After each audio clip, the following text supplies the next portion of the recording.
जय हिंद बच्चों इस टॉपिक से आपके प्रधानमंत्री यशस्वी छात्रवृत्ति परीक्षा में पिछले वर्ष 2-3 क्वेश्चन आए थे और मुझे उम्मीद है जो आज मैं इस वीडियो को बना रहा हूं इससे प्रश्न अवश्य आएंगे। तो पूरा वीडियो अवश्य देखिएगा क्योंकि बच्चों आपको पता है ये इंपॉर्टेंट पॉइंट्स केवल लिए गए हैं, तो इन्हीं को मैं जल्दी से बताने का प्रयास करूंगा ताकि ज़्यादा से ज़्यादा आपका कवर हो सके। परीक्षा काफ़ी नज़दीक है, 29 सितंबर को आपका एग्ज़ाम होने जा रहा है बच्चों मैं अजय कुमार वाराणसी उत्तर प्रदेश से आपके अपने चैनल नव शिक्षण पे स्वागत करता हूं। इसमें जो बच्चों बस मेन पॉइंट्स हैं मैं आपको वही बताऊंगा। संविधान बच्चों पता है कि एक लिखित दस्तावेज है जो कि आदर्शों कानूनों को सूचीबद्ध करता है, ठीक है। इसी से हमारा देश चलता है। कोई भी अगर विवाद आता है तो संविधान में जो चीज़ें लिखी गई हैं उसी के द्वारा सब चीज़ें नियमतः की जाती हैं। अब देखिए जो मेन आता है कि हमारे संविधान का लक्षण क्या है, इसके ऊपर प्रश्न भी आया था पिछली बार लक्षण के ऊपर। तो जो अर्थ दिए हुए हैं इसको आपको समझना होगा। संघवाद यानी कि फेडरलिज्म, देश में एक से ज़्यादा स्तर की सरकारों का होना। तो देखिए केंद्र सरकार में मतलब देखिए हमारे आदरणीय मोदी जी हैं, राज्य स्तर पर अलग अलग सरकारें हैं, ठीक है। और पंचायती राज व्यवस्था मतलब गांव के स्तर पर भी आपकी जो राज व्यवस्था प्रधान के जरिए, शहर में म्यूनिसिपैलिटी के जरिए शासन हो रहा है, ठीक है। भारत के राज्यों को कुछ मुद्दों पर फैसला लेने का स्वायत्त अधिकार है, ठीक है। केंद्र और राज्य के कार्यक्षेत्र की स्पष्टता के लिए संविधान ने कुछ सूचियां दी गई, अलग अलग देखिए सूचियां दी गई हैं जिस पे ये लोग कानून बना सकते हैं। केंद्र की अलग सूची है, राज्य की अलग सूची, एक समवर्ती सूची भी है जिसमें दोनों लोग मिलकर कानून बना सकते हैं। और सबसे बड़ा देखिए फीचर है हमारा संसदीय शासन पद्धति है। सार्वभौमिक मताधिकार के लिए सरकार के सभी स्तरों पर प्रतिनिधियों का चुनाव लोग खुद करते हैं। इसके अलावा हर व्यक्ति खुद चुनाव भी लड़ सकता है, चाहे वो किस भी पृष्ठभूमि का हो। अब देखिए शक्तियों का बंटवारा, ये बहुत इंपॉर्टेंट है। 3 अंग में किया गया है बच्चों। विधायिका, कई बार विधायिका, कार्यपालिका, न्यायपालिका, इस पे प्रश्न आए थे बच्चों पिछली बार, तो इसको समझ लीजिए। विधायिका में हमारे कौन आते हैं, ध्यान दीजिएगा। विधायिका में हमारे निर्वाचित प्रतिनिधि होते हैं। मोदी जी जैसे वाराणसी से सांसद हैं तो विधायिका के ही अंग है। कार्यपालिका में कौन आता है, ऐसे लोगों का समूह होता है जो कानूनों को लागू करने और शासन चलाने का काम देखते हैं। ध्यान दीजिएगा, देखते हैं। इसका मतलब इसमें बच्चों आईएएस हो गए, पीसीएस हो गए, जितने भी एडमिनिस्ट्रेटिव अधिकारी हो गए सब इसी में आ गए। हम लोग भी कार्यपालिका के ही अंग हैं। नीचे स्तर पर जो सरकारी विद्यालय के बच्चों को हम लोग पढ़ा रहे हैं शासन के निर्देशानुसार बच्चों, ठीक है।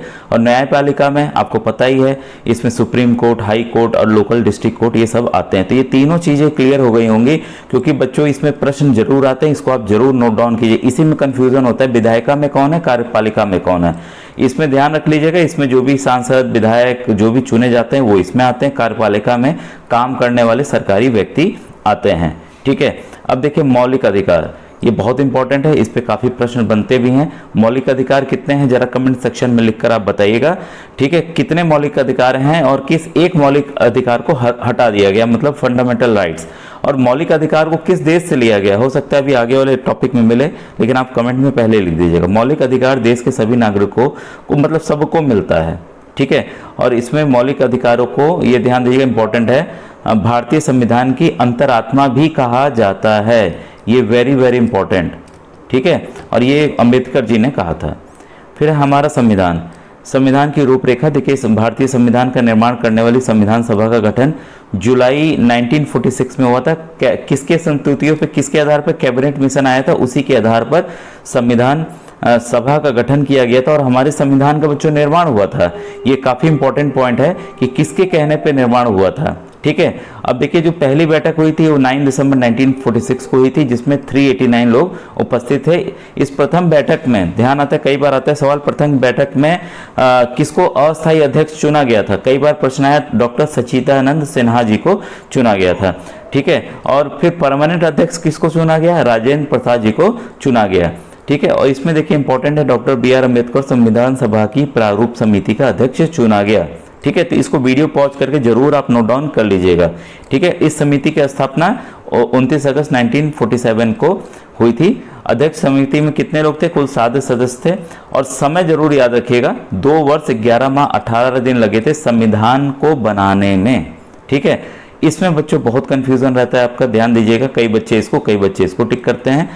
26 नवंबर 1949 को संविधान सभा के अध्यक्ष के हस्ताक्षर के बाद इसे पारित घोषित किया गया। ध्यान दीजिएगा, इसको पारित घोषित किया गया, संविधान को अंगीकार किया गया। ये भी आता है कब अंगीकार किया गया और कब लागू किया गया। लागू किया गया बच्चों हमारे आज़ादी के बाद 26 जनवरी 1950 को लागू किया गया। तभी से देखिए 26 जनवरी को गणतंत्र दिवस मनाया जाता है। ठीक है, ये इंपॉर्टेंट है। अब देखिए हमारे संविधान में कितना क्या क्या है, ये बहुत ही इंपॉर्टेंट है। जो मूल संविधान है, अब तो देखिए परिवर्तन आ गया, अनुच्छेद में 450 के ऊपर हो गए हैं।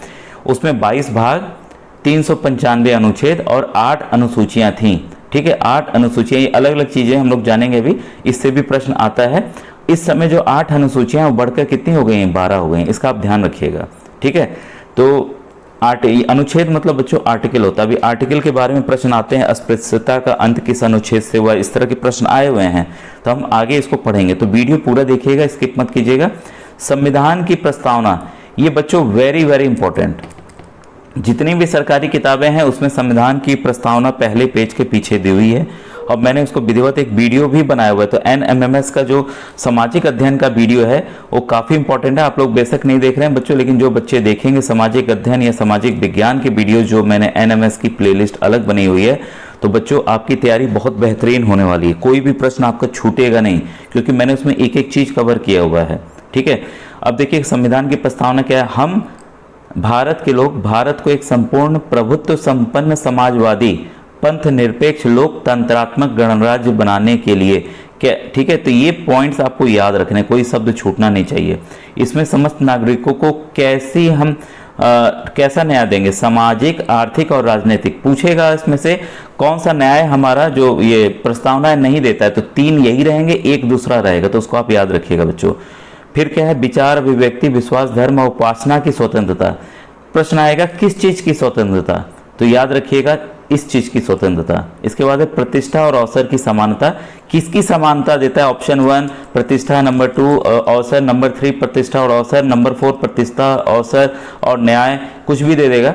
ठीक है, तो इसमें समानता किस चीज की, उसको ध्यान रखिएगा। ठीक है, तथा उन सब में व्यक्ति की गरिमा और राष्ट्र की एकता और अखंडता सुनिश्चित करने के लिए, बंधुता बढ़ाने के लिए दृढ़ संकल्प को इस संविधान सभा इतने को जो डेट दी गई है को अंगीकृत, अधिनियमित और आत्मार्पित करता है। तो देखिए डेट इसी को हमारा ये अंगीकृत और अधिनियमित किया गया। ठीक है, अब ये देखिए वेरी वेरी इंपॉर्टेंट बच्चों, बहुत इंपॉर्टेंट है ये भी। संविधान की प्रस्तावना में समाजवादी, देखिए ये शब्द बाद में जोड़ा गया है। पंथ निरपेक्ष, अखंडता 42वें संविधान संशोधन द्वारा 1976 में जोड़ा गया। तो इस पॉइंट को बच्चों आप नहीं भूलेंगे, ये बहुत ही इंपॉर्टेंट पॉइंट है। ठीक है, देखिए बच्चों ध्यान दीजिएगा, सवाल आएंगे, फिर जब प्रश्न पत्र आ जाएगा उसको हल करके बताऊंगा तो आपको लगेगा नहीं सर सही कह रहे थे। प्रभुत्व संपन्न राज्य, ये बहुत इंपॉर्टेंट है शब्द। भारत की सरकार आंतरिक और बाहरी मामलों में अपनी इच्छा अनुसार आचरण एवं कार्य करने को पूर्ण स्वतंत्र है, इसलिए भारत को संपूर्ण प्रभुत्व संपन्न राज्य कहा जाता है, यानी कि सोवरेन कंट्री कहा जाता है इंग्लिश में। ठीक है, तो इसको आप जरूर नोट डाउन कीजिएगा। समाजवाद, समाजवाद का अर्थ है सरकार लोगों की आर्थिक स्थिति में समानता लाने का प्रयास करेगी, ये समाजवाद है। पंथ निरपेक्ष, राज्य किसी विशेष धर्म को राज्य धर्म के रूप में मान्यता नहीं प्रदान करता, वरन सभी धर्मों के साथ समान व्यवहार करता है। हमारे यहाँ बच्चों हिंदू हो, मुसलमान हो, सिख हो, ईसाई हो, बौद्ध हो, सबको समान अधिकार है। ठीक है, जैसे नेपाल आपका हिंदू राष्ट्र है, हमारा नहीं है बच्चों, हमारा जो देश है वो सभी को बराबर का दर्जा देता है, किसी को विशेष दर्जा नहीं देता है। लोकतांत्रिक गणराज्य, ये शब्द बच्चों बहुत इंपॉर्टेंट, इससे प्रश्न आएंगे, मैं बार बार कह रहा हूँ। भारत की सरकार जनता के लिए जनता द्वारा चुनी जाती है, इसलिए लोकतंत्रात्मक कहा जाता है। भारत का राष्ट्राध्यक्ष जो है राष्ट्रपति होता है, वंशानुगत न होकर निर्वाचित होता है। तो यही लोकतांत्रिक गणराज्य है कि यहाँ का जो अध्यक्ष है वो चुनाव द्वारा चुना जाता है। राजा का बेटा, राजा का बेटा, राजा का बेटा, ऐसी वाली स्थिति नहीं है कि वो राजा बनेगा। ठीक है, इसलिए भारत को गणराज्य कहा जाता है। तो गणराज्य शब्द आपको स्पष्ट हो गया। अब देखिए समितियां बनी थी, कई बार इससे आता है प्रश्न। संचालन समिति के अध्यक्ष डॉक्टर राजेंद्र, ये अध्यक्ष हैं। ठीक है, संघ संविधान समिति पंडित जवाहरलाल नेहरू, तदर्थ झंडा समिति राजेंद्र प्रसाद, प्रांतीय संविधान समिति सरदार वल्लभ भाई पटेल, प्रारूप समिति डॉक्टर भीमराव अम्बेडकर, संघ शक्ति समिति पंडित जवाहरलाल नेहरू और सदन समिति पी पट्टाभी सीतारामैया।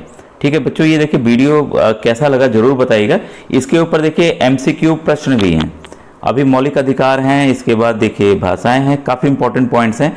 अगर आप कहेंगे तब मैं इसके एमसीक्यू भी कराऊंगा, लेकिन वीडियो बच्चों अगर ऐसे ही चाहिए बताइएगा। देखिए अब इसके बाद ये इससे प्रश्न आए हैं और आएंगे जो इंपॉर्टेंट है। ठीक है बच्चों, तो हम लोग नेक्स्ट वीडियो में मिलेंगे। जैसा आप कहेंगे वैसा मैं करूंगा। Thank you.